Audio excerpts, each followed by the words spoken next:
need to tell my community and those families who are waiting, this will be a rough week.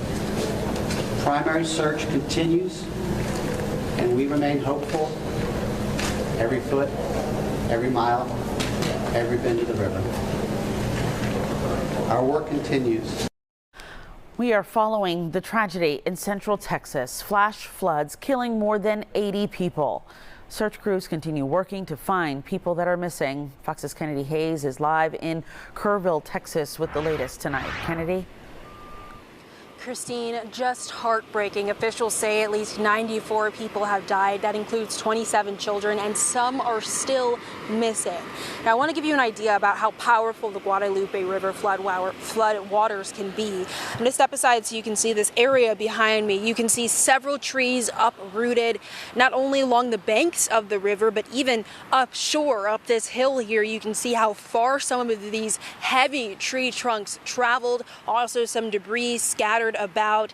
Now, according to the Guadalupe River's path, here's a map showing kind of where we are now. So among the missing campers and counselors from Camp Mystic, an all-girls Christian summer camp, they say at least 27 people there died in the floodwaters. Camp Mystic is near downtown Hunt, the area that saw the worst of it. And by Friday morning, water levels rose nearly 30 feet there. Now, nearby Kerrville also saw a dramatic surge, with floodwaters topping 24 feet in some areas. Crews are using helicopters, boats, and drones searching for those who are still missing.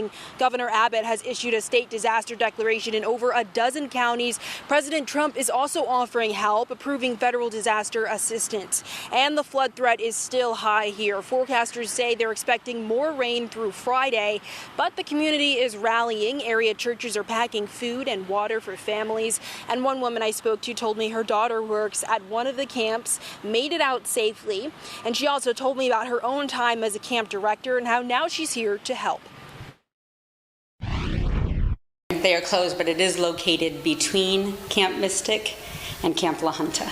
So we would have been directly in the path of everything that happened. That used to be our whole life. You know, we lived at the camp that I worked at, and it's just heartbreaking.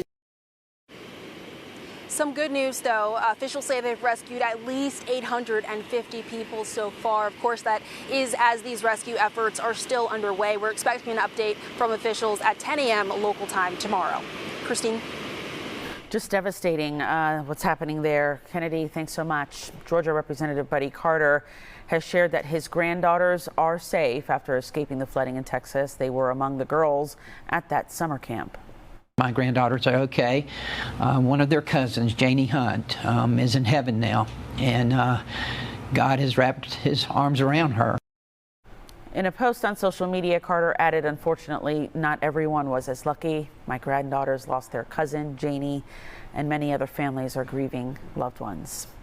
Today, the White House gave an update as they watch the flash floods in Texas. We expect President Trump will tour the hardest hit flood areas later this week. Coming up, Fox 5 Storm Team meteorologist Alex Forbes will join us to discuss the rainfall totals. And there's some staggering stats about the amount of rain that fell. You can support efforts to help victims of the flooding in Texas. Fox 5's parent company, Fox Corporation, has made a contribution to the Community Foundation of the Texas Hill Country. That group has started a Kerr County Flood Relief Fund. To make a donation or get more information, simply scan the QR code on your screen or go online to go.fox/TX Flood Relief.